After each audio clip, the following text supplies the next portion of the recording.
Ok, allez, c'est parti. Donc, salut à tous. Comme d'hab, si vous voulez poser des questions en direct, vous pouvez. Sinon, on fait comme on faisait à l'époque. On va pas changer une équipe qui gagne. On prend des graphiques au hasard, sauf si vous avez des graphiques à corriger ou des exemples sur lesquels vous galérez un peu. Et comme d'hab, on prend 1 heure sur des trucs de tendance. Bon, pas tendance, évitez de me mettre des graphiques en parabole. Mais voilà, on peut en taper plein. Euh, rock. Non, rock, c'est moi qui tape pas comme il faut. Rockwell, j'imagine que ça doit être ça. Ou Roku. Non, je pense que ça doit être Rockwell, parce que Roku, c'est Roku. Aïe, aïe, aïe. Déjà, en mensuel, ça commence mal. Alors, pas mal. C'est plus de dire, ça, même moi, je sais pas le cadrer. Donc, j'ai pas plus de réponses que toi là-dedans, sur un truc pareil. Ah, mais non, mais je suis en log en plus. Oh là là, mon Dieu. Oh boy. Bon, c'est une histoire, ça. Ça pourrait être multi-time frame, mais dans quel cas, c'est fini. Si c'est bien le cas, c'est déjà largement fini. Et franchement, ça me paraît même trop excessif pour du multi-time frame. Ouais, pour moi, un multi-time frame normal s'arrêterait là. Et tout ça, je sais pas ce que c'est. Euh, Et encore, ça ferait premier, deuxième pullback. Ouais, voilà. Moi, j'aurais fait ça. C'est-à-dire, et en plus, tu vois, ça suit le cycle financier. Ah merde, j'ai pas mis mon truc. Tac. Non, non, c'est plus de dire, bon, là, je pourrais aller fouiller dans le truc, mais concrètement, ça m'a l'air bien compatible avec une tendance multi-time frame. Probablement même trimestrielle. Bon, je vais vite, mais bon. De toute façon, quand tu vois effectivement, déjà qu'en log, c'est linéaire, c'est souvent, voilà, c'est soit c'est full of shit, soit c'est justement que il y a de la croissance exponentielle dessous, c'est-à-dire croissance du rythme de croissance. Non, ouais, ça a l'air bien, multi-time frame trimestriel ici, avec premier pullback là, deuxième, troisième, et ça s'arrête effectivement là. Voilà. Pour moi, un truc comme ça aurait dû s'arrêter par là, là, et c'est pas le cas. Donc il y a clairement un truc qui chipote là-dedans que j'ai du mal à piger. Hein. Faudrait vérifier ça comme pullback, mais ça m'a l'air quand même si c'est suffisamment profond. Et puis c'est non voilà, c'est clairement ça a la gueule du multi-time frame avec un premier pullback là, un deuxième là, et le pullback majeur. Hein, ici, qui est donc tout à fait normal, tu vois, ça va bien taper fort, violent. C'est le typique du pullback majeur du multi-time frame. Tu sais, c'est PayPal, quoi, ou des trucs comme ça se te démonte la gueule d'un coup. Euh, mais par contre, voilà, pour moi, ça s'arrête là derrière. C'est vraiment, ça remonte à la TH. Hein. C'est la beauté, je vous dis, du truc. Pour moi, la valeur, elle se stabilise là, déjà en 2000. D'accord. Donc, tu vois, en plus, ça correspond à un cycle financier. Donc, ça, c'était un beau multi-time frame sur tout le cycle de croissance des années 2000. Là où j'ai du mal à comprendre, c'est comment ça repart en 2008, ça se casse la gueule et ça repart sur le cycle actuel. C'est une histoire, le machin. Franchement, hein, parce que moi, perso, après, je sais plus cadrer. J'ai pas de nouveau range cassé, etc. C'est juste un truc qui monte comme une fusée en permanence. Je sais pas ce que ça fait, Rockwell, mais c'est une histoire. Pour moi, et ça vaut que 33 milliards. Ouais, enfin, pas que, c'est relatif, mais franchement, c'est une histoire, ce truc. Pour moi, c'est plus une anomalie qu'une norme. Un truc qui dure depuis 50 ans, qui a été présent dans tous les cycles boursiers, je ne sais pas quoi te dire, honnêtement. Je ne sais pas. C'est juste une magique, une épopée magique, quoi. Enfin, je veux dire, le mec qui a investi là-dedans il y a 50 ans, voilà. Je sais, il y a multi-time frame pour moi, il y a cadrage sans problème jusqu'aux années 2000. Après, j'ai pas. Après, bah, je sais pas pourquoi. Enfin, j'ai plus de structure, quoi.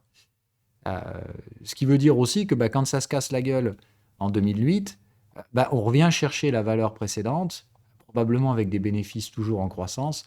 Après, tu vois, ça, c'est, faut pas oublier que la technique explique une partie des choses, mais il faut toujours, tu vois, les volumes sont toujours présents, les bénéfices continuent de monter. Voilà. Enfin, pour moi, il y a quand même un truc de ouf. Ça distribue un dividende de fils, mais impressionnant. Enfin, je veux dire, tu vois, plus ça monte, plus le dividende distribué monte. C'est une machine à cash, ce truc.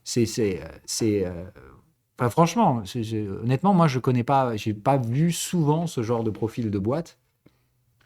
Mais ça, c'est magique. Je sais pas qui gère ce truc-là, mais ça, c'est un CEO en or derrière ça et c'est une boîte en or. Voilà. Maintenant, je peux pas la structurer. Moi, j'achète pas un truc pareil, quoi. Voilà. Mais tant que les bénéfices y montent, ça distribue un dividende de cochon à que 1,60. Bon. Mais voilà, enfin, t'as un gros dividende. Bon, 1,60, c'est pas gros, ça, on va pas se mentir non plus. Mais enfin, franchement, c'est un magnifique truc. Une histoire, quoi. Voilà. Mais c'est une anomalie plus que la norme, hein. Arriver à survivre et à te renouveler sur plusieurs cycles boursiers, franchement, chapeau. Mais attention, hein, toutes les bonnes choses ont une fin. C'est plus de dire, voilà, moi ne sachant pas cadrer ça aujourd'hui, je ne mettrai pas d'argent dedans, mais je dirais un grand bravo à ceux qui sont dedans. Next, si vous avez d'autres trucs, on va essayer de rester sur des trucs plus classiques. Donc ça, c'est plus une anomalie. Enfin, une anomalie. C'est pas la norme, hein, ça. C'est plutôt l'inverse. C'est l'exception à la règle. Si, si, enfin, le multi-time frame, ça accumule toujours puisque tu dois breaker plusieurs time frames. Enfin, bon, ça, c'est multi-time frame jusqu'en 2000. Voilà, pour te la faire simple. Je pourrais aller vérifier, mais je sais, voilà, donc c'est pas ce qu'on doit faire ici. Essayez de rester sur structurer des tendances classiques. Moi, en ce moment, il y en a une de tendance qui me vend bien du rêve. C'est par exemple, ici, vous allez sur... Alors, vaut mieux aller là pour avoir toute l'historique. Et vous avez GMX. Voilà. Ça, c'est en cours, c'est propre, c'est beau, il n'y a rien à dire. Vous avez du pur breakout. Voilà, ça, c'est magnifique. C'est magnifique. Tu as un beau range. Ok, ça dure depuis un an, ça prend son temps, poum, ça break, il y a des volumes. Ça, si vous n'êtes pas dedans, voilà, enfin, pas dedans. Ça, il faut voir que c'est une tendance. Voilà. Et ça, c'est un truc qui se construit, tu vois. Donc, je veux dire, là, l'avantage, c'est que je ne peux pas jouer la boule de cristal pour dire, ah là là, regardez ce qui s'est produit derrière. Non, non, là, ça va se produire. Et ça, si vous ne repérez pas ça comme un beau breakout, bah voilà, enfin, ça, c'est le breakout magnifique par excellence, avec la hausse des volumes et tout, hein. Donc, là, il y a vraiment tout ce qu'il faut, quoi. Bon, il n'y a pas les indicateurs, mais bon, voilà, je vais vous démerder, je vous dis ce que je veux dire, vous voyez bien le range. On en sort par le haut, il y a une AQ ici, c'est propre à souhait, quoi. Poser la question de la mèche là pour savoir si c'est une borne en plus ou pas. Bon, je vois que ça a méché en haut, en bas, ici. Bon, moi je dirais, voilà, en prenant les clôtures, tu as vraiment un truc magnifique, tu as une AQ ici, ça break, bam, ça, tu charges comme un cochon. Enfin, voilà, moi je suis en margin là-dessus, hein, voilà. Donc il n'y a pas de doute, ça c'est bon. Ça c'est tout bon. Voilà. Donc là-dedans, bah, sur un truc comme ça, vous êtes en train de faire les suivis de tendance. Ok. Donc il n'y a pas besoin d'aller chercher à compliquer la sauce indéfiniment, quoi. Ok. Donc ça, c'est en train d'aller chercher les validations confirmation. Donc moi, vous avez le level, c'est à peu près par là, vers 99. C'est là que je reporte le range. Ok. Tac, tac. Euh, et voilà, donc tu te dis vers 100 dollars ce truc-là, c'est confirmé, c'est-à-dire ça a reporté l'amplitude du range et les premiers suivis de tendance vont être proposés derrière. Tout bête, tout méchant. Voilà. Time frame de référence, probablement vers de l'hebdo. Voilà, maintenant le problème c'est que je rêve depuis des plombes que TradingView arrive enfin à nous inclure les charts de CoinMarketCap pour qu'on puisse avoir toute l'historique. C'est pas encore le cas. Voilà, quand on aura ça, bah, voilà. Mais après, apprenez toujours à prendre les indices pour ce qu'ils sont, c'est une aide. C'est juste, ça trace les trucs pour vous, tout seul. Et surtout, ça le fait dans l'historique, c'est-à-dire ça vous montre l'histoire. Voilà. Maintenant, apprenez toujours à tracer vos cadeaux à la main. Parfois, les indices se plantent. C'est moins de 5% du temps, hein, normalement, c'est négligeable. Mais il faut être capable de pouvoir refaire l'exercice manuellement si nécessaire. OK? C'est vraiment hyper, hyper important. Pour ça, c'est toujours pas très compliqué, hein. Vous prenez les derniers sommets, vous tracez votre bordel, OK? Voilà, vous vous servez des cycles hein, et vous tracez toujours au creux. Voilà. Là, vous voyez, par exemple, bon, le canal de tendance, bah, effectivement, il l'a bien positionné. Enfin, le contexte, il l'a bien positionné. Il suit clairement ce truc-là. OK? Donc, voilà le deal. C'est pas compliqué. Il faut être capable de faire ce genre de truc. Se servir de l'outil, c'est bien. Savoir le faire mano, c'est bien aussi. L'outil fait gagner du temps. Et puis, c'est surtout les algos que j'ai collés dessus. Hein. Encore une fois, les contextes, c'est pas magique. Hein. Ok. Autre question? Alors, pardon. Pour un démarrage de la tendance, on a discuté de VRLA. VRLA. Ok. Veralia. Ah oui. Oui, oui, oui. Allez hop, bah tu vois, je vais la foutre en portefeuille. Allez hop, c'est parfait. Chercher des valeurs européennes qui ne soient pas hors de prix. Donc ça, c'est magnifique. C'est quoi? C'est une utility, ça, je parie. Containers packaging. Ah ouais, non. Ok. Ouais, bon, j'ai déjà Plasticonium là-dedans, mais ah, ça vaut déjà 4 milliards ce truc, bordel. Et ça file 4% de dividendes par an. Et ça arrive à monter comme ça? C'est surprenant ça. Euh, Ça me paraît bizarre. Il y a un truc qui me, il y a un truc qui me chiffonne là-dedans. Parce que 4% de dividendes, c'est déjà beaucoup pour une boîte. Alors, vous êtes sûr qu'il y a tout l'historique sur ce truc-là? Il y a juste des trucs qui me chiffonnent un peu là-dedans. Bon, a priori, oui, mais ok, ça me paraît chelou que ça distribue déjà des dividendes. Ça, c'est pas partie du cycle normal d'une entreprise, mais bon. Ok. Ah non, mais si, c'est beau, hein. Ça fait des profits, ça distribue des dividendes. Chaud devant, hein. Moi, j'y vais, hein. Bon, 4 milliards, c'est déjà un peu cher. Enfin, faut voir quel est le business model. Mais graphiquement, voilà, ça, c'est beau. Je veux dire, si tu te poses des questions sur un truc pareil, je comprends pas. Voilà. Euh, euh, donc, c'est clean, c'est net et sans bavure. C'est entre l'hebdo et le mensuel, hein. Vous voyez que l'hebdo, il est un peu, il est un peu agressif. Le mensuel à côté commence à peine à mettre les premières boîtes de contexte. Donc voilà, enfin, donc faites gaffe, vous savez que l'hebdo va être un peu tendu du string, mais c'est magnifique quoi. Il n'y a pas forcément besoin d'accu, hein. C'est juste de dire voilà, là clairement vous voyez que ça break ici, les cycles sont pas bons, donc vous vous rappelez qu'ici c'est un peu plus compliqué quand on analyse ce truc là, d'accord?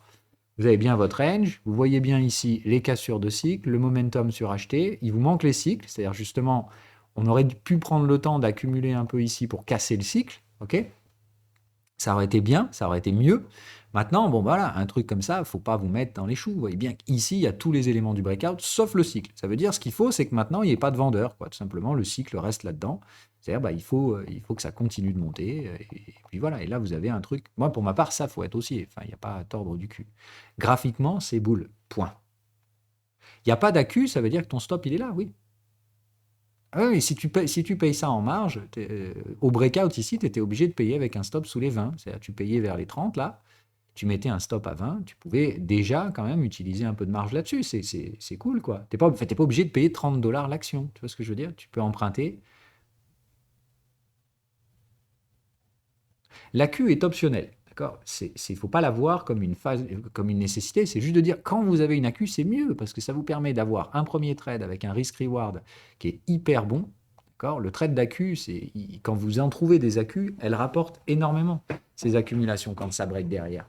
Ça vous permet en plus de prendre deux trades, c'est-à-dire vous pouvez prendre un trade d'accumulation et vous pouvez prendre le trade de breakout avec l'avantage qu'en plus de ça, le stop loss du trade de breakout va se trouver sous l'AQ.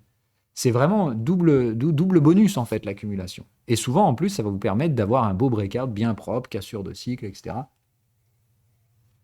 Bref, l'accumulation d'un point de vue technique, ça favorise la probabilité de succès du breakout parce qu'il y aura encore plus d'acheteurs en termes de volume, puisque, encore une fois, ceux qui vont trader en marge ont des stops plus petits.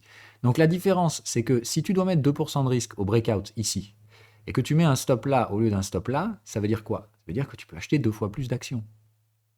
On est d'accord? C'est pour ça que je vous dis les accumulations d'un point de vue pur mathématique.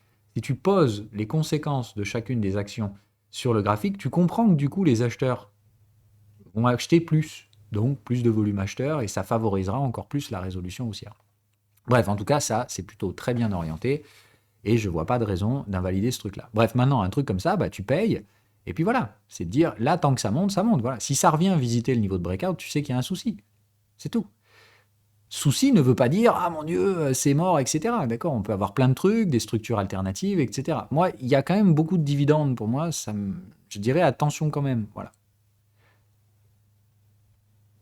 Mais c'est boule. Enfin voilà, ça, je veux dire, celui qui vend ça, je comprends pas quoi. Je comprends pas. Ok, donc ça, plutôt bien.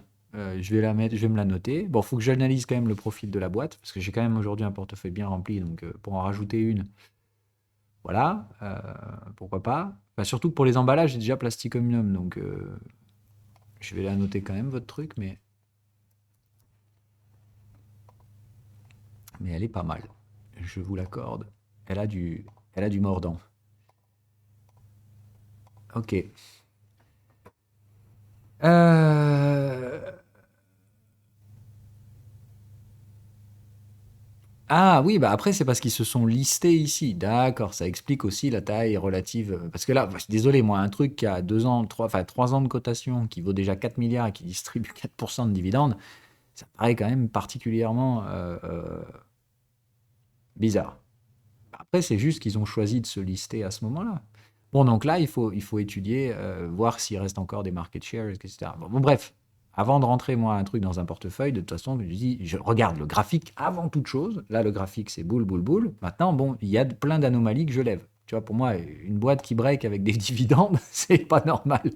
Et puis surtout, enfin, qui break avec des dividendes à 4%, et voilà, il y a des trucs à vérifier, ok? Donc, mais là, c'est là où on parle de gestion, d'accord? Nous, ici, moi, déjà, je suis là pour vous apprendre à gérer le technique, quoi. Je veux dire, à dire déjà de base, il y a beaucoup de questions qui obtiennent des réponses par un biais technique. Oh putain, Baidu. Ah la saloperie. Ah non, ça va. Ok. Pardon, j'y reviens. Tu as le SSV Network. Je sais pas. Non, non, mais voilà, apprenez à regarder des graphiques, d'accord? La plupart du temps, la réponse technique va simplifier considérablement. Ah, oh putain, une crypto encore. Alors, ouais, bon, on va revenir là-dessus et on va regarder SSV. Juste pour avoir l'historique parce que... Ouf! Oui, ok. Propre, net, sans bavure.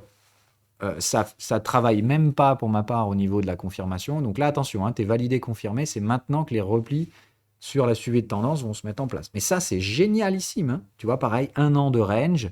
Ça joue pas à pump and dump, nique sa mère, là. C'est très bien. Ça, c'est top. C'est quoi? C'est sur le réseau Ethereum, ça?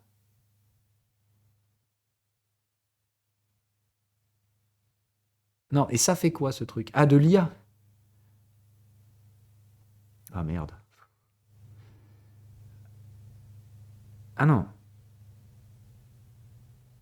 Et ça fait quoi? Solution de staking Ethereum.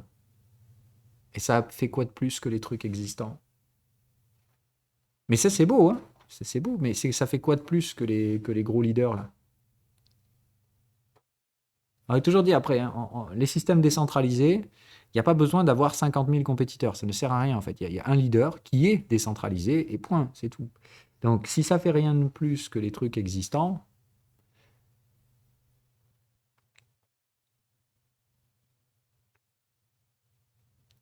mais graphiquement, c'est bien. Voilà. Après, là-dessus, ça, vous pouvez faire du suivi tendance, c'est tout. C'est de dire, il n'y a pas trop de soucis pour faire du suivi tendance sur un truc pareil. Maintenant, là, c'est validé, confirmé, c'est le moment de se calmer, hein. Voilà. Pour ma part, ça va se replier un peu et revenir chercher des acheteurs. Ok. Oui, oui, donc dans ce cas-là, les gars chauffent là-dessus. Mais voilà, mais parfait, tu vois. Enfin, je veux dire, tu as un beau range, c'est propre. Bon, là, il n'y a pas d'accu, mais regarde les volumes. C'est juste boule des trucs comme ça, tu vois. Quand j'en vois m'acheter des merdes spéculatives, alors que tu as des trucs comme ça, quitte à acheter des tokens qui n'ont pas d'historique, moi, c'est ce genre de truc qu'il faut mettre dans les portefeuilles. Tu vois, je veux dire, ça, il y a des vrais flux, c'est beau, quoi. Putain, ça a déjà fait x4. Je veux dire, depuis le niveau de breakout, le truc à 15, c'était déjà à x3. Donc, c'est quand même.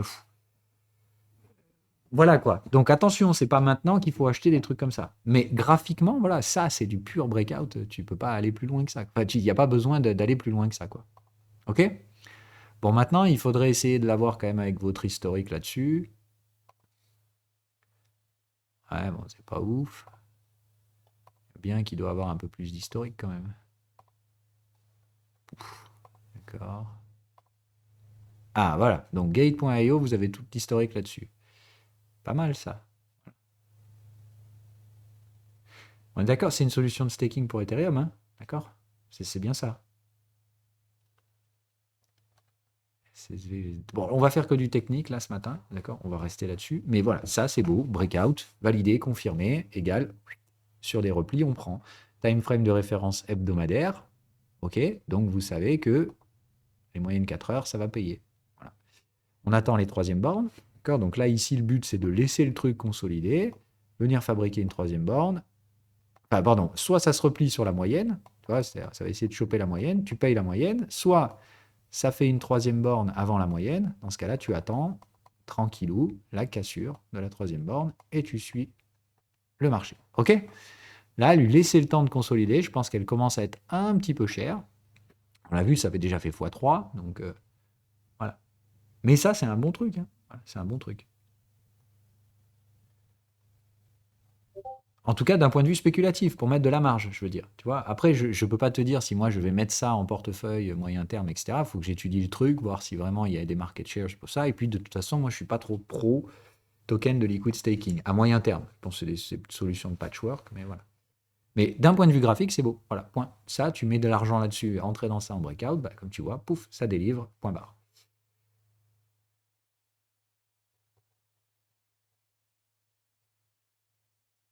Oui, oui, le graphique est top. BGB.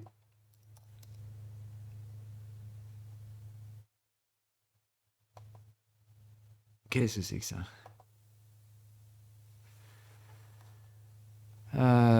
Pareil, ça va être hebdo. Oui, ça a la même gueule. Pareil, ça break. Les volumes, je suis pas super chaud. Bon, faut regarder là-dessus. Bon, putain, quand même, ce serait bien qu'ils nous mettent ça sur TradingView, quoi. BGB, mais c'est quoi du coup? Ah, mais c'est le token de BitGet là, c'est ça? Ah oui, c'est ça. Ah, tu vois, il manquait un morceau déjà là. Euh, bof, moi les tokens d'exchange, faites gaffe. Tu vois qu'il y a déjà eu une forme de tendance ici, suivie d'un range. Attention, moi ça à mon avis, c'est plutôt de la tendance alternative. C'est au mieux, ça vient choper ici. Pas du tout de suivi de tendance sur un truc pareil. Alors franchement, les tokens d'exchange, les gars, voilà. Hein. Enfin, ok pour spéculer dessus, tu trades le graphique, d'accord? Mais oubliez pas que si vous gardez ces trucs-là, la valeur temps, elle joue contre vous, d'accord? On vit dans un marché aujourd'hui complètement débile parce qu'il y a encore deux types de profils qui se battent. Les longs termes avec du capital et les courts termes spéculateurs qui pensent qu'on va recommencer comme en 2021 et en 2018. Et je vous rassure que je sais déjà qui va gagner cette bataille. Hein. C'est clairement pas les petits. Donc, quand je vous dis faites gaffe, plus vous spéculez sur des trucs de merde, plus le temps jouera contre vous. Parce que la smart money, elle, elle va pas jouer à pump and dump. Hein. Elle sait très bien qu'il n'y a pas plus que des x5, x6 à tirer sur des bons tokens. Et si vous croyez que eux, ils vont aller chercher du x30 sur des petits tokens, vous n'avez rien compris. Hein. Pour faire monter les bons tokens de x8, il faut des centaines de millions, voire des milliards. Et ces milliards-là, c'est encore une fois des centaines de millions qui ne peuvent pas aller sur les petits tokens de merde pour jouer à pump and dump. Euh, donc faites gaffe. Hein. Bon, après on dérive. Alors, je ne fais pas d'analyse de vos tokens favoris, les gars. Ici, on fait de l'analyse de tendance. C'est-à-dire, je veux que vous ayez déjà bossé sur les graphiques.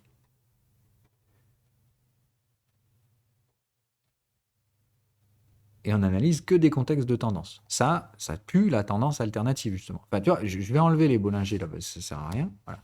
Mais vous voyez bien que ça sent clairement la tendance alternative. D'accord? Il y a bien eu un range, une première structure de tendance. Ça constitue encore une fois une espèce de deuxième range. On revient à peu près visiter les niveaux de breakout. Bon, c'est pas encore parfait, mais ça, pour moi, ça pue la séquence alternative. Donc plus attention, quoi. Quand je vois deux séquences de tendance séparées par un range, aïe aïe. Bon, j'aurais aimé là que ça consolide peut-être un peu plus quand même. Normalement, il faut venir visiter le niveau de breakout. Donc là, on n'y est pas quand même. Mais ça, voilà, il y a des trucs qui sentent bizarres. Ça sent pas la tendance classique. Alors, bah ça s'appelle faire contacter un gestionnaire. Enfin, je vois pour celui qui envoie les questions là. C'est un travail après d'analyser la viabilité, enfin la valeur d'une entreprise. C'est un vrai travail. Moi là, je vous apprends déjà à lire un graphique correctement, ce qui est déjà pas mal. Et ça vaut mieux, encore une fois, que ce que font la plupart de enfin, que ce que certains gérants font. C'est-à-dire, il y en a, ils sont très bons en fondamentaux, puis en fait, ils vous font acheter à n'importe quel prix, et du coup, ça marche pas. Euh,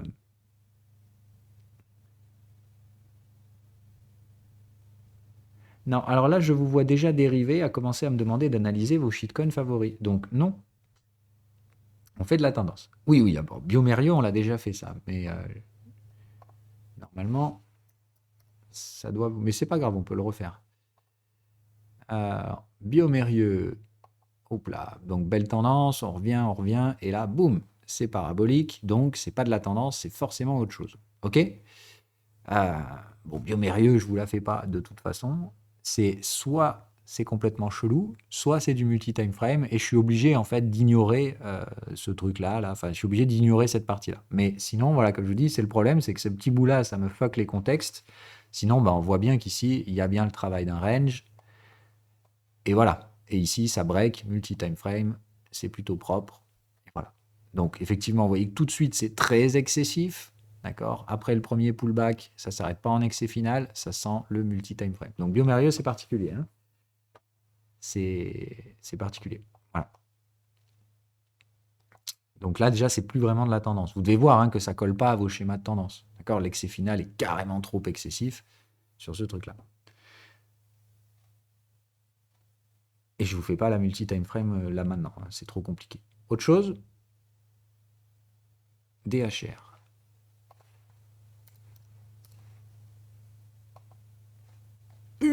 Ah, mais vous avez le chic pour me trouver les machins en parabole encore. Hein. Enfin, je sais que ça vous attire, mais là, c'est pareil. Donc, attention, attention, attention.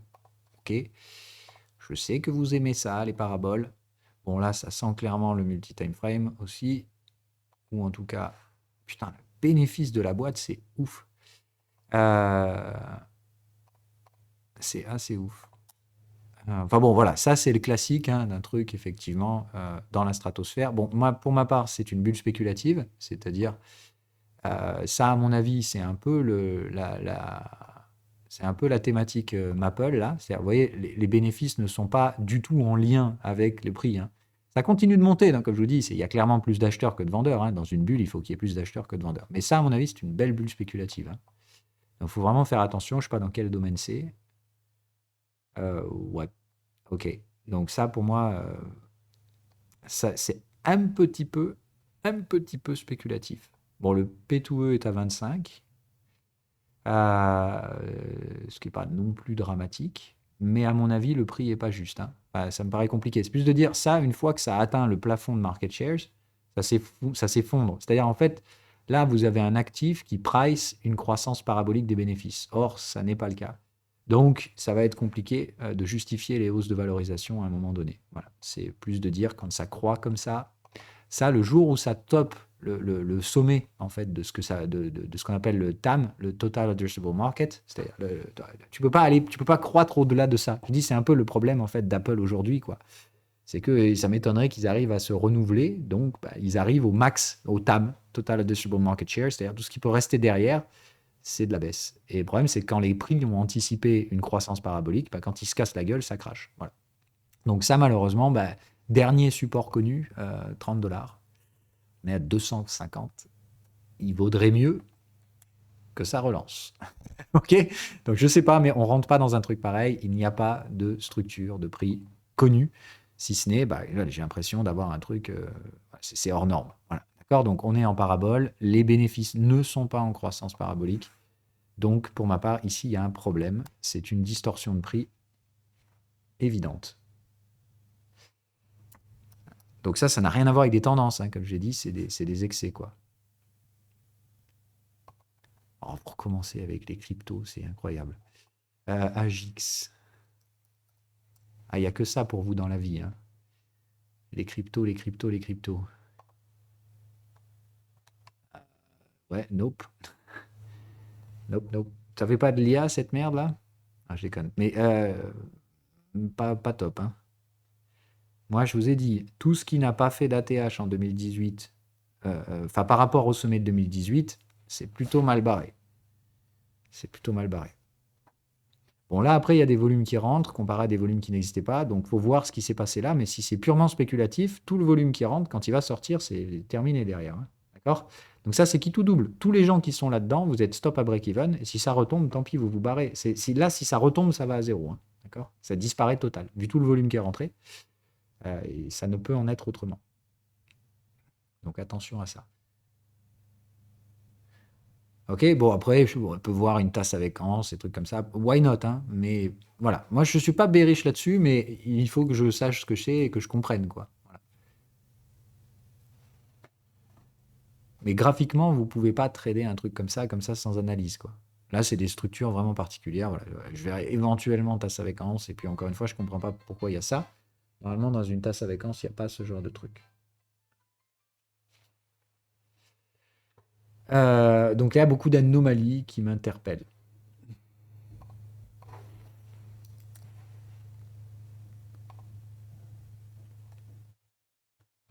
Ça aussi, c'est spécial. Oh, bordel. Pfff. What is it? Je ne sais pas. Bizarre. Pas de structure. Je sais pas, je touche pas.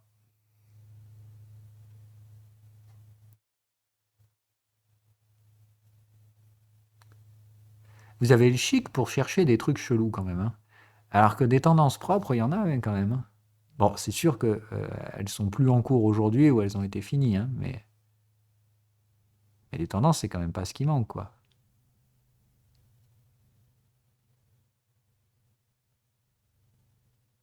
Link, c'est multi-time frame.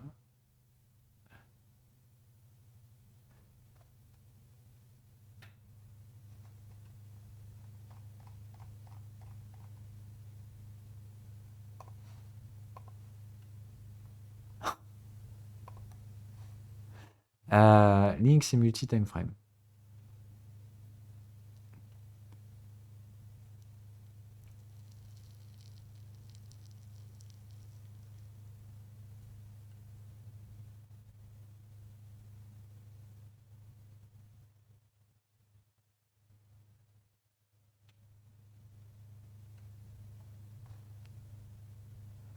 Et les cryptos, hein, je dis, essayez quand même le maximum de faire toujours une analyse de supply hein, avant d'acheter. Je vous le redirai jamais assez. Euh, mais c'est vraiment hyper, hyper, hyper important de faire ces analyses, hein. Sinon, vous allez vous faire couper les doigts, quoi.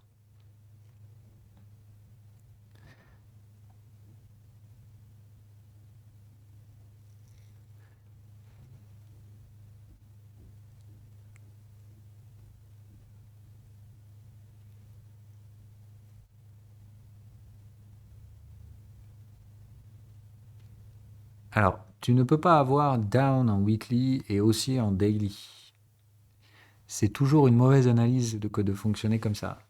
La gestion à faible risque, elle est sur un time frame, point barre. Elle n'est pas sur 15 time frames, d'accord? Donc, il faut que vous soyez rationnel, ok? Un truc comme ça, c'est pas compliqué. Pour moi, c'est pas une tendance, ce truc, d'accord? Il y a eu une séquence à peu près tendancielle, mais c'est plus, on va dire ici, ça monte, puis ça baisse. Donc moi, un truc qui monte et qui baisse, je sais pas combien ça vaut, je sais que ça vaut à peu près la médiane. C'est de dire, bon voilà, pour moi, ça vaut 3 milliards, Tezos, puis c'est tout. Et je suis pas prêt à remettre quoi que ce soit en question. Pour l'instant, je ne sais pas valoriser ce truc, ça monte, ça baisse, donc pour moi, c'est du range mensuel, terminé. Voilà.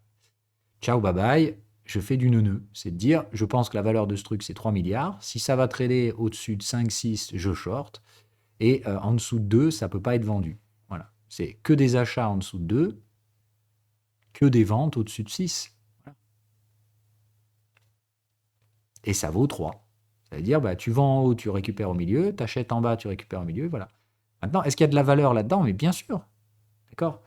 Euh, je sais que je vous dis souvent 95 voire 99% de la crypto va à zéro, mais il y a plein de trucs, Tezos en fait partie pour moi, qui ne font pas partie des trucs qui vont à zéro, quoi. Il y a de la valeur sur ça, mais ça vaut pas 200 milliards ou je sais pas combien. Voilà, il faut faire attention. Des réseaux réellement chers et demandés, il va pas y en avoir des centaines, hein. Et surtout, il faut pas que votre truc favori soit en compétition avec le réseau leader. Il n'y a pas besoin de compétition dans un organisme décentralisé. La compétition, elle est interne. D'accord. Donc, tout ce qui fait du smart contract, vous laissez tomber, c'est mort. C'est Ethereum qui a gagné, c'est fini. Donc, Tezos, elle a besoin de faire autre chose. Alors, je sais qu'apparemment, elle fait du gaming, enfin, elle pourrait être utilisée pour faire du gaming, etc. Donc, je ne dis pas non, mais attention, il faut trouver ses market share. Si vous êtes en compétition avec un leader, c'est mort. Vous allez dans le mur.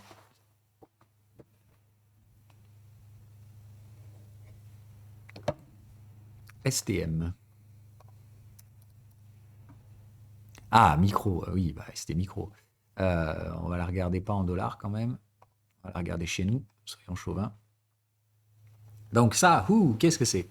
Donc, tu dois voir tout de suite, hein, d'accord? C'est déjà en mensuel, haussier, baissier, égale pour moi neuneu total, et c'est probablement du neuneu trimestriel, quoi.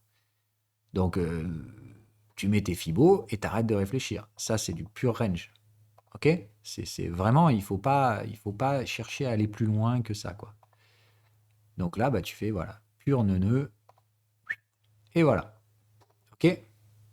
Donc là, qu'est-ce que tu pourrais avoir sur un truc comme ça? Bon, normalement, ça c'est du range, mais d'accord, on fait normalement, on est supposé faire de la tendance, mais bon, voilà. Répondons à la question. Donc, tu es à l'intérieur de la dumb zone, tu viens d'un point bas sous la zone de demande, égale. Si ça vient là, tu achètes, d'accord? Donc là, c'est achat, voilà, en repli, et si ça va là-haut, tu vends.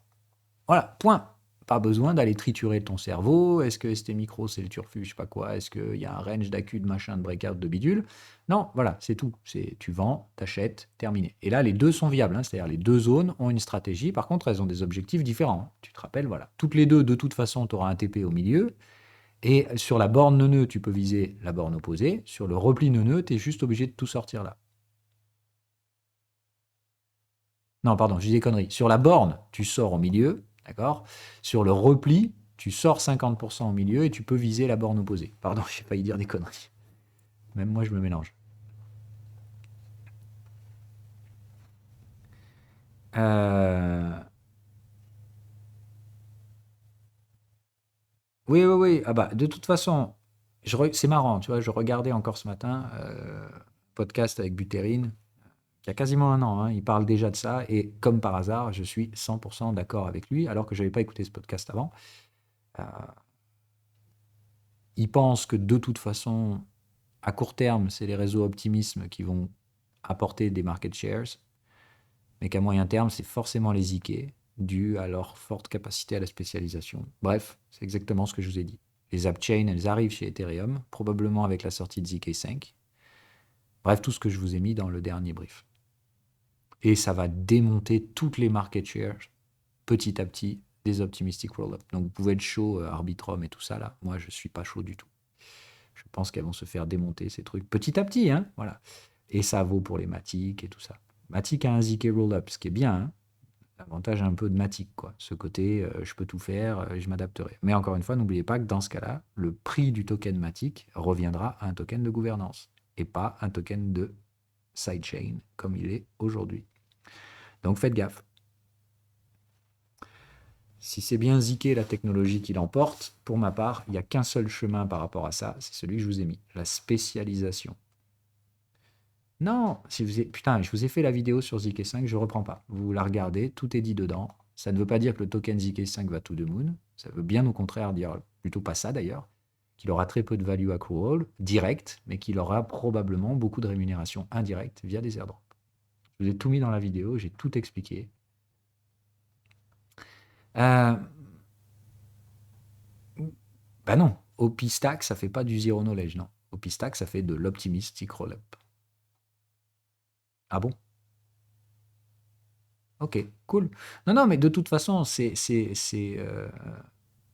il le dit lui-même euh, que c'est Zk qui va l'emporter de toute façon, parce qu'il a un léger avantage technologique, parce qu'il a voilà, il y a un avantage. Bon, maintenant, c'est de la cryptographie, on ne peut pas rentrer là-dedans. Voilà. Bon, bref, on dévie. Next. Entes. Ok. Ah putain, mais vous avez le chic de me choisir des trucs qui sont en parabole quand même. Vous pouvez pas me trouver des belles tendances?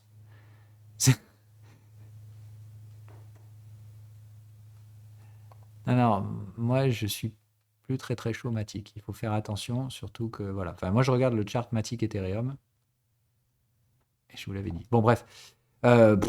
Voilà, hein. Ok, c'est même en mensuel, tout est excessif. Il n'y a pas de multi-time frame pour moi là-dedans. Je ne sais pas où c'est, je ne sais pas où ça va. Je ne sais pas cadrer ça. I don't know what this is. Je ne sais pas valoriser ce truc-là. Voilà, je dirais la dernière zone valeur connue, c'est là. Donc là, il y avait un très bel achat à réaliser à 56. Quand tu ne sais pas, d'accord, rappelez-vous bien un truc. Si c'est de la tendance, comment on définit la tendance? Les prix avancent plus vite que leur valeur historique. Bref, vous avez des contextes au-dessus de la moyenne. Bon, quand c'est excessif, ça veut dire que vous devez demander l'avis d'un expérimenté avant de faire quoi que ce soit. Et après, à défaut de, vous savez que dès qu'on stabilise la valeur, donc dès qu'il y a un range, c'est qu'il y a forcément, d'accord, une valeur qui a été connue ici. Donc pour moi, le seul moment où on a rangé, c'était là, à 54. Clairement, c'était un très bel achat. Maintenant, un achat pour faire quoi? Pour viser la médiane. Franchement, c'était achat 54, sortie 90, terminé. Je ne sais pas combien ça vaut. Tu vois, maintenant, ce truc-là, il faut que ça re-range ici. Sinon, si cette zone-là n'est plus tenue en support, c'est que ça a été valorisé n'importe comment, ça va cracher votre truc. Hein. Parce que derrière, il n'y a plus aucun range. Ça veut dire qu'il faut retourner quasiment en bas. Donc, je ne sais pas ce que c'est que ce truc, mais attention, ça c'est coupant. Hein. Pour moi, le dernier trade en date, c'était ça. Et là, maintenant, la troisième borne, elle a une sale gueule. Elle est probablement alignée avec la troisième borne du T inférieur. Moi, ça, je vendrais même à 111 les yeux fermés, quoi.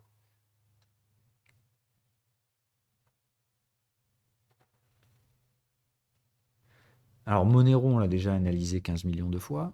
OK.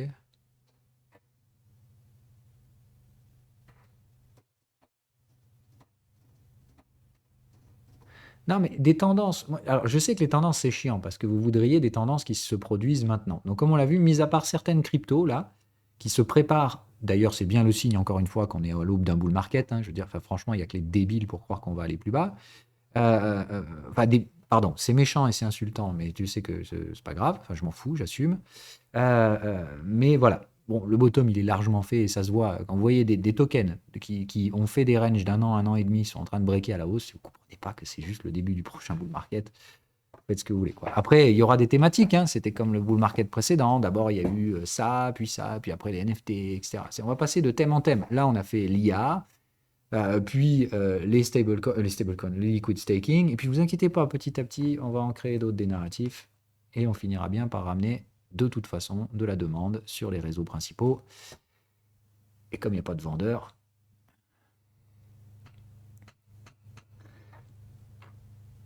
alors Nvidia c'est multi-time frame.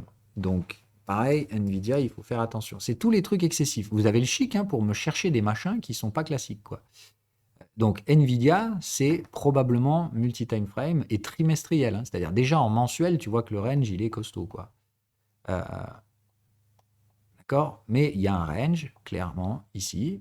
Très beau range, d'accord? Mais tu vois qu'en mensuel, le range est hyper long. Donc, c'est probablement du trimestriel. Et voilà. Donc, ça, c'est clairement le truc. Ça doit breaker à peu près par là. C'est bien le cas. Hein. Tu dois voir les cycles qui disparaissent. Donc, hop, pas de cycle. Tout ça, tout ça. Et tu vois direct qu'au niveau du breakout, c'est du grand n'importe quoi, d'excès haussier, quoi. D'accord? Donc ça, c'est du multi-time frame pour l'instant. Après, c'est pareil, il faut que ça revienne sur les moyennes du T inférieur et que ça rebondisse dessus, ce qui est exactement le cas. Bon, bref, voilà, c'est le classico du multi-time frame. Donc, j'ai dit Nvidia, je sais que tout le monde est dit, ah, c'est trop cher, etc. Moi, j'ai pris 10% de profit dessus. Hein. Et j'ai pas du tout l'intention de sortir le reste. Et pourtant, elle, je l'ai chopée tout en bas. Hein. Dieu sait qu'il y en a plein des actions qui m'ont cassé les couilles l'année dernière, mais alors Nvidia, je l'ai tout en bas. Perfecto, in, out, hello, goodbye. Voilà. Et là, c'est TP1, et je pense qu'elle va tout exploser dans les prochaines années, et qu'elle remplacera notre ami Apple. Je vous l'ai déjà dit, je pense que pour le délire, là, augmented reality ou des trucs comme ça, le jour où Nvidia va vous sortir un casque, vous allez péter une durite, et vous verrez que Apple, je les imagine difficilement révolutionner le game là-dedans. Pour moi, Nvidia, c'est la prochaine méga cap, c'est-à-dire qu'elle prendra la place d'Apple en number one de la cote US. Et voilà. C'est mon avis. Voilà. Pour moi, ça monte à 2 trillions et Apple n'y tiendra pas. Donc, un qui baisse, un qui monte. Et voilà. Nope. Ah bah non, c'est trop tard, Nvidia, je suis désolé. Il faut que vous compreniez que c'est mort, en fait. Un truc comme ça, multi-time frame, c'est je sais pas où ça va, je sais juste que moi, perso, je considérerais de vendre à partir de 800. C'est tout, voilà. Et vous voyez, c'est pas non plus to the moon, bro. Hein. J'ai payé 128 à 800, je vais faire un fois 6, 7. Hein. C'est pas, on n'est pas sur du x50, crypto, to the moon, etc. Voilà. Et puis encore une fois, c'est risqué. Voilà. C'est risqué. Bon, bref, on passe sur autre chose. De toute façon, mais là, c'est trop tard. Voilà, maintenant, si vous achetez maintenant Nvidia, désolé, vous prenez un risque considérable. Quoi. Là, vous n'avez plus qu'un risque ratio rendement d'1 pour 3, maxi. Et il faut pas oublier que les multi-time frames, c'est rare. Toutes les boîtes peuvent pas sortir un truc pareil, quoi. Voilà. Ok, autre chose? Alors, pardon, tu stake TI. Non, non, mais on fait de l'analyse ici, les gars, pas de questions-réponses. Ça, c'est les AMA, une fois par mois, où vous pouvez me poser toutes les questions que vous voulez. Là, je m'en fous, il y a pas de thème particulier. Là, ici, c'est on bouffe du graphe. Voilà. Donc, je veux voir des tickers. On bouffe des tickers. Alors, pardon, j'avais pas vu ENG. U. Oui, c'est pas inintéressant. C'est pas inintéressant. Bon, c'est très, très, très cyclique, hein, tu vois, donc 2000, 2008. Euh, Il y a une composante très cyclique. C'est que ça fait quoi, ce truc? Bon, après, tu traites ça comme du range, hein. Ah, ça vaut 31 millions et ça fait quoi? Industrial Services, Oil Field. Ok. Pour les champs pétroliers, ouais, bon, why not, hein? Enfin, tu vois, moi, pour moi, il n'y a pas trop de soucis. Tu vois le range, tu vois la structure, mais c'est pas de la tendance, hein, d'accord? Donc ça, on n'est pas sur de la tendance. Tu es sur un bon gros range mensuel, voire trimestriel, on est d'accord? Donc là, il n'y a rien. Non, il n'y a que dalle. Il n'y a même pas de repli ni de quoi que ce soit. Pour moi, il y a rien à faire. Il fallait quand même tenir une petite clôture là-dedans, hein, d'accord? Là, on n'y a mis que des mèches. Donc voilà. I don't know. Allez, éventuellement, tu aurais pu te dire, je fais un repli neuneux par là, mais enfin, pour moi, c'est pas assez. Il fallait retourner le contexte ici. Ça n'a pas été le cas.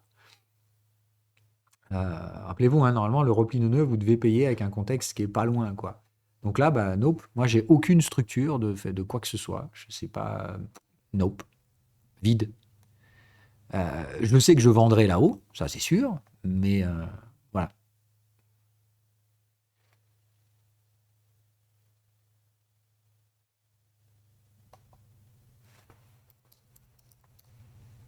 Enagas. U. Non, pourquoi Tradegate? Voilà. Ok. Oh, c'est spécial ça. Oh bordel. Je sais pas ce que c'est. J'ai pas de réponse. Ça ressemble à rien. Enfin, pardon. Quand je dis ça ressemble à rien, c'est que, pareil, si tu veux mettre ça en portefeuille, pour moi, c'est pas l'analyse technique qui répond à ce truc-là. Et après, encore une fois, pareil, quelqu'un qui vous apportera des réponses à toutes les questions, bah, bon courage. Moi, là, je ne sais pas répondre à ça. C'est plus haussier que baissier, hein, on le voit bien, mais au mieux, c'est du range haussier. Et un range haussier, bah, je ne sais pas. Soit ça continue, soit bah, ça va faire range baissier derrière, c'est-à-dire deux coups au nord, deux coups au sud. J'aurais plutôt tendance à faire ça, moi. C'est de dire, bah, dans ce cas-là, tu as vraiment un gros range entre là et là. Je pense que ça, si ça rebondit, ça va se faire vendre. Et ça risque de retourner là. Et ici, ça vaudrait un bel achat. Moi, je ferais plutôt ça, quoi. Ne sachant pas, je prends toujours la stratégie du moindre risque, qui va être de dire, moi, je paierai ça sous les 11, et je serai plutôt vendeur au-dessus de 23, 24. Enfin, plutôt, on va dire 24, 25, quoi. C'est plutôt ça que je ferais. Vous faites comme vous voulez après. Mais c'est très bâtard, quoi. Donc, n'étant pas vraiment tendanciel, je favoriserais plutôt les achats. Enfin, n'étant pas, c'est un peu tendanciel, je favoriserais plus les achats que les ventes. Mais je pense que ça se vend sans aucun problème par là, quoi. Mana. La crypto, Mana? Pourquoi pas? En même temps, je vais pas être sectaire, mais bon, voilà. Alors, Mana, je vous le dis, je vous donne quand même en mille, hein, si vous achetez ce genre de truc, ne les tenez pas, hein. C'est clairement la valeur temps va vous démonter là-dessus, hein. Ok. Ouais, best case scenario, comme je dis, ça rebondit pour rebaisser, hein. Moi, je vois deux coups au nord, un gros coup au sud. Si ça rebondit, ça va se faire vendre. Voilà. Je suis même pas sûr que ça rebondisse. Pour moi, ces tokens ne servent à rien, d'accord? Euh, mais alors absolument à rien. Ah, je suis désolé, vendre des bouts de terre, du turfu, quand même, compliqué. Y a pas, enfin, pour moi, il n'y a pas de valeur là-dedans. Et de la spéculation à bon train, ça oui.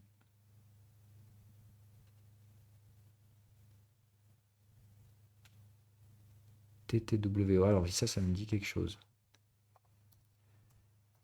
Take-Two Interactive. Oh boy. Tout de suite, vous avez le chic de me trouver des trucs de l'espace. Ok, ça, hyper intéressant. Donc, vous voyez, le range, le beau range, ça break. C'est tout de suite excessif, nique sa mère. Vous voyez quoi. Là, normalement, c'est là où vous devriez voir les suivis de tendance, etc. Et là, qu'est-ce qui se passe? Brrr, stratosphère, etc. Donc là, premier truc, tout de suite, on regarde tranquillou les résultats, voir si ça suit. Ouais, bon, ça suit, mais là, quand même, la zone d'excès, je la justifie quand même difficilement. Donc là, bah, ça sent la tendance, mais qui a juste été un peu excessive. Il y a bien les bénéfices pour justifier, ça sent le pullback. Donc ça, c'est juste une tendance qui a une composante un peu excessive. D'accord? Mais c'est magnifique comme truc. Hein. Et puis le range mensuel, ouais, si, range mensuel, mais peut-être même du trimestriel, quoi. Donc là, moi, je ne saurais pas dire si c'est pas une tendance trimestrielle, en fait. Et du coup, l'excès mensuel est dû au fait que c'est du trimestriel. Fais voir. Ouais, si, c'est trimestriel. Ok. Donc, c'est trimestriel. D'accord. 1, 2, 3 bornes et ça explose ici. Ça pète la quatrième direct. Là, vous devez avoir le premier suivi de tendance. Alors, on va vérifier ça. Pas dire de conneries. Est-ce que ça a pété la moyenne hebdo? Même pas. Non, je suis pas. Mais dans ce cas-là, vous avez bien le suivi de tendance, hein, d'accord? Donc, ça fait une troisième borne, la quatrième, et ça casse. Donc là, vous avez le premier suivi de tendance ici. Là, du coup, on se fait une troisième borne en retard, donc on ne paye pas la moyenne. Il y a le deuxième suivi de tendance en cours, et c'est pas normal qu'ils reviennent visiter le premier d'ailleurs. C'est plutôt anormal. Donc ça, c'est plutôt pas mal. Mais dans ce cas-là, tendance trimestrielle, d'accord? Donc là, si c'est bien ça le truc, tu sais où t'en es, d'accord? Donc, il y a eu le premier suivi de tendance. Là, on va dire que ça se fait dégommer à cause de l'ambiance de merde. Tu vois, pour moi, ça aurait dû repayer par là. Hein. Ça aurait dû acheter par là. D'accord. Après la troisième borne, tu te dis, bon, normalement, la quatrième, elle devrait être payée. Elle ne doit pas casser ça. Donc, par contre, moi, je veux pas que ça s'installe sous ça. Donc là, le stop est relativement clair. Hein. C'est de dire, ce truc-là, tu sais que si ça va trader à 65, tu laisses tomber. Il faut toujours laisser un peu de marge. Hein. On est d'accord, si tu mets ton stop loss là et que ça te prend une mèche avant de décoller, tu vas te faire dégommer pour rien. Et de toute façon, le stop doit être au moins de la taille du canal de tendance ici. Donc voilà, je dirais effectivement un stop ici à 50, c'est pas mal pour un truc pareil.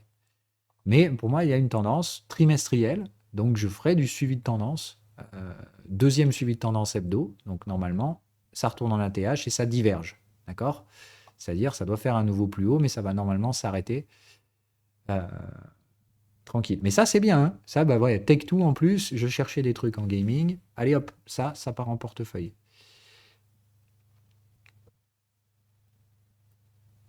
Est-ce que ça vous va l'analyse là-dessus? Donc, c'est plutôt les anomalies en mensuel qui m'invitent à penser que c'est peut-être en trimestriel.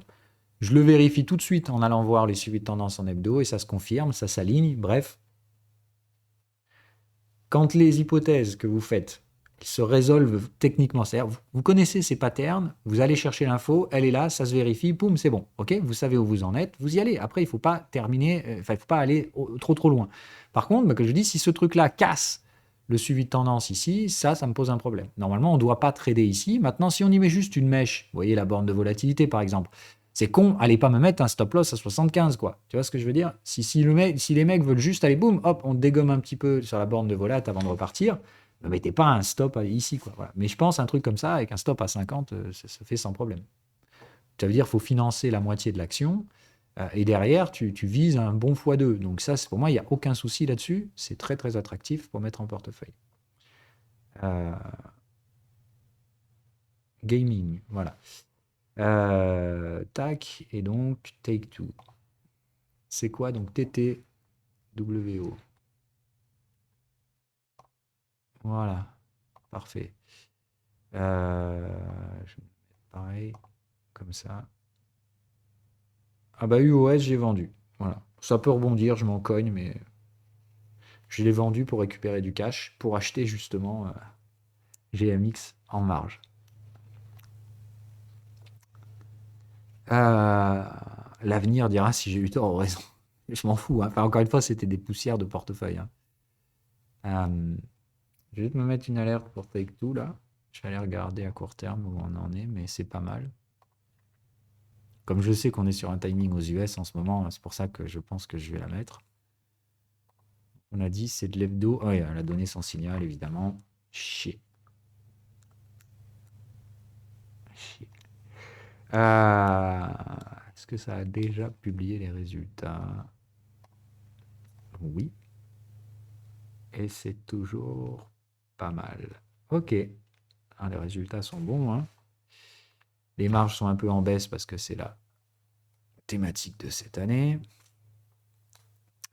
Mais c'est pas mal. C'est pas mal. Donc c'est déjà en train de chercher les validations. Euh, on est déjà à la moitié du cycle. Les momentum vont être positifs. Ouais.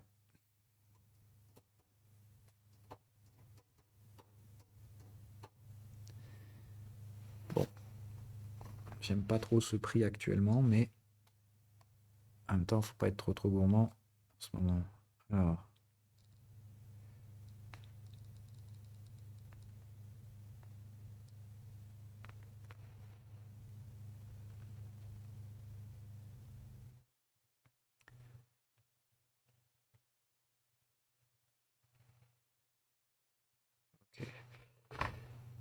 Alors, pardon.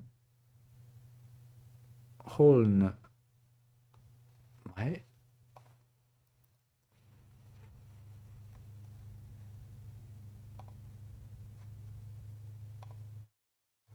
Ah, ok. Alors, c'est une histoire. Bon, là, donc, c'est même pas un range mensuel, hein, c'est trimestriel. Ouais, d'accord. Enfin, ton range mensuel, il a été frappé 20 fois. C'est trimestriel, les bénéfices sont en train de monter. Ça, oui, ok, no souci. Mais par contre, le breakout n'est pas là. Le breakout, il sera à peu près ici, hein. D'accord? Donc, il faut attendre que ça aille breaker 80. Mais ça, clairement, à suivre. Si ça monte vers du 80, no stress. C'est pas mal. Ok? Donc, vers 80, ça peut accumuler. Donc, il faut être patient, hein, d'accord? On attend les clôtures de bougies. Si ça clôture au-dessus de 80-85, en trimestriel, hein, bien d'accord, c'est par là, à mon avis, qu'il faut y aller, quoi. Et sinon, bah, attention, ça peut aller là et ce serait bien quand même d'avoir peut-être une forme d'accu pour réduire un peu ton risque.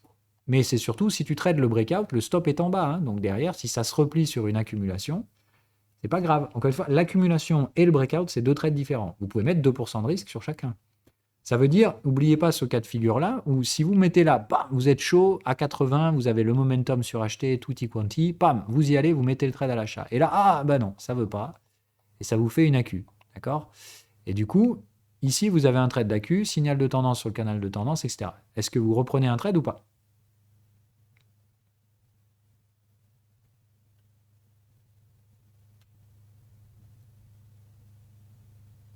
Et pourquoi non? Ah, moi, j'hésite pas, hein. Moi, je m'en cogne, hein. Quand je prends un trade d'accu, d'accord, ça m'empêche absolument pas de trader le breakout derrière.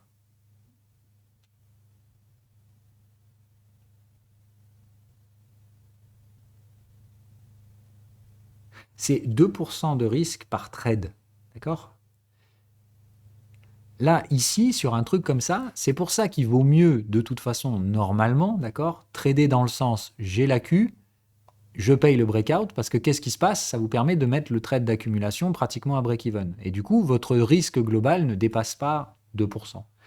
Le cas inverse de merde, j'y suis allé un peu vite et je me mange une accu, moi, il me semble que c'est pas débile de le faire quand même, de prendre et de mettre 1% sur l'accu. Peut-être pas 2, c'est-à-dire si vous avez mis 2% au breakout ici, me refoutez peut-être pas 2% sur l'accu. Mais il faut que vous appreniez à prendre des risques, d'accord? Dans le marché, si vous voulez gagner de l'argent, c'est pas en ayant peur de ce qui peut mal se passer, d'accord? Les gens qui ont peur dans les marchés, ce sont les perdants, ce sont les losers ou les shorters, d'accord? Et ces gars-là, ils ne font que perdre de l'argent 99% du temps, et ils ont raison 1% du temps, mais ça remboursera jamais tout ce qu'ils ont perdu pendant le reste du temps. Soyez optimiste dans les marchés. D'accord? Les marchés, ça peut paraître un casino stupide, fake, etc., mais c'est surtout là, à la base, pour répartir la masse monétaire. Et c'est pour l'instant la moins mauvaise des solutions qu'on ait trouvées, hein.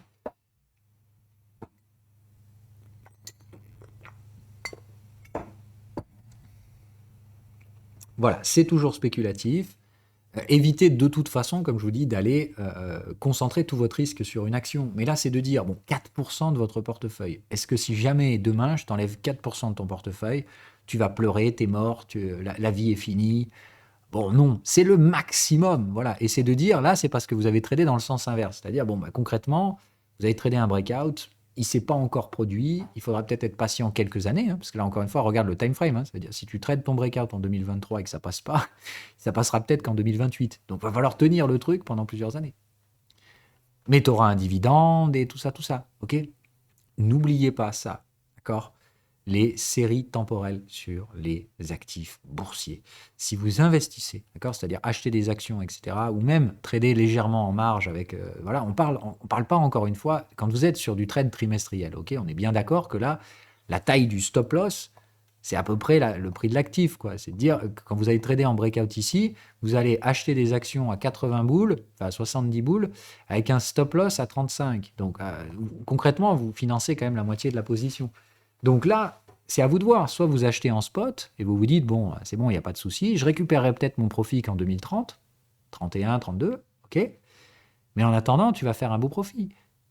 Et réveillez-vous, les gars, quoi, d'accord? Le profit de base, normalement, c'est 15-20%, un rendement indiciel maximum par an. Là, on parle de trucs que vous achetez 60 et vous allez faire des TP à 160, 170. Merde, quoi. Enfin, moi, il y a un moment donné où il faut que vous vous réveillez. Si vous voulez gagner de l'argent, d'accord, il faut prendre des risques. Ça veut dire que, bah, après, il faut gérer ces risques correctement. Il faut pas, c'est-à-dire, il faut pas tout miser sur ce truc-là. Mais bon, entre 2 et 4% de risque, ça va. Voilà. Maintenant, c'est sûr que le mieux, c'est de le faire dans le bon sens. C'est-à-dire, hop, ça vient là, hop, ça vient chercher une petite AQ. Je trade la Q et je peux trader le breakout au même moment où je vais remettre mon trade d'accumulation avec un stop réduit.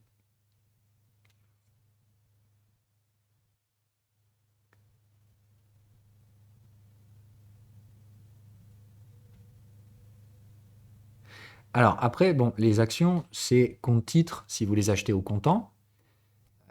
Et le choix de base, il est à faire de toute façon sur ce niveau-là. C'est de dire, prenez en compte l'environnement. Bon, moi, je vous ai toujours dit aussi, aujourd'hui, le principal problème auquel on est confronté, c'est que malheureusement, on va vers la crise de valeur. Donc, je vous avais dit, aujourd'hui, il faut détenir les trucs. Il faut éviter au maximum de trader sur des produits dérivés, etc. Maintenant, si vous le faites correctement sur des actifs qui ont de la valeur, etc., et que vous avez un petit capital, utiliser de la marge, c'est pas mauvais, c'est juste, bon, voilà. Dans l'environnement actuel, moi aujourd'hui, c'est de dire, si vous avez un choix stratégique qui est de dire la taille du stop loss, c'est pratiquement 10 dollars pour une action qui vaut par exemple 60, ok, je dirais, il vaut mieux, plutôt que de trader par exemple, au lieu de 10 actions, vous allez en acheter 12 en marge, je pense qu'il vaut mieux en soi, vraiment, acheter le spot et acheter un petit peu moins, en acheter que 10. Voilà.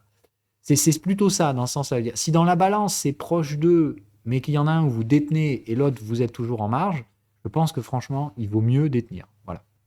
Hein, c'est pour le truc. Mais hors détention, d'accord, ça veut dire avoir un compte titre, avoir un peu d'argent dessus, parce que c'est pareil, vous ne pouvez pas découper une action sur un compte titre. Si l'action, elle coûte 100 balles, vous ne pouvez pas en acheter 0,1. Ça ne fonctionne pas aujourd'hui. Voilà. Demain, ce sera probablement le cas, quand ils seront tokenisés et tout ça, mais aujourd'hui, ce n'est pas possible. Okay, donc, c'est un peu compliqué de faire tout ça. C'est pour ça que c'est vrai que, bon, là où il y a le moins de risques, c'est quand on a du capital pour investir. Si ce n'est pas votre cas et que dans ce cas-là, vous devez prendre du risque avec des produits dérivés, du CFD ou etc., aucun problème. Mais soyez quand même conscient que pour gagner de l'argent avec des effets de marge, il faut savoir gérer ses risques correctement, savoir où invalider, répartir son risque sur plusieurs actifs, etc., etc. Et pas avoir peur. Je sais qu'en ce moment, les dernières années, là, les gens sont paniqués à l'idée de la crise financière, les trucs du World Economic Forum, tout va s'effondrer, tout va. Mon cul, prenez le risque. Si tout s'effondre, eh ben vous savez quoi? Moi, je tomberai aussi. Voilà. En attendant, ça va pas s'effondrer. Et puis, si ça s'effondre, au pire, vous avez des stop-loss. Et puis, si tout doit s'effondrer en mode ah ben on peut même pas sortir, les stop-loss sont pas déclenchés, eh ben, je vous dis, vous aurez d'autres problèmes à régler. Vous aurez envie de bouffer et de boire comme tout le monde. Euh,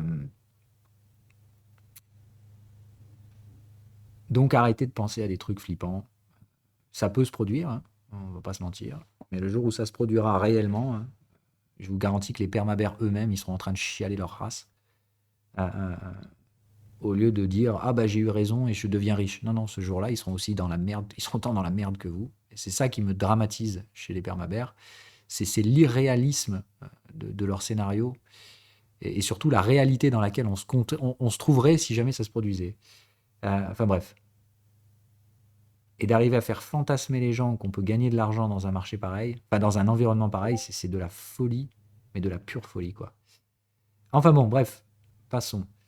On fait du range, effectivement. Alors je coupe le replay et on passe au range.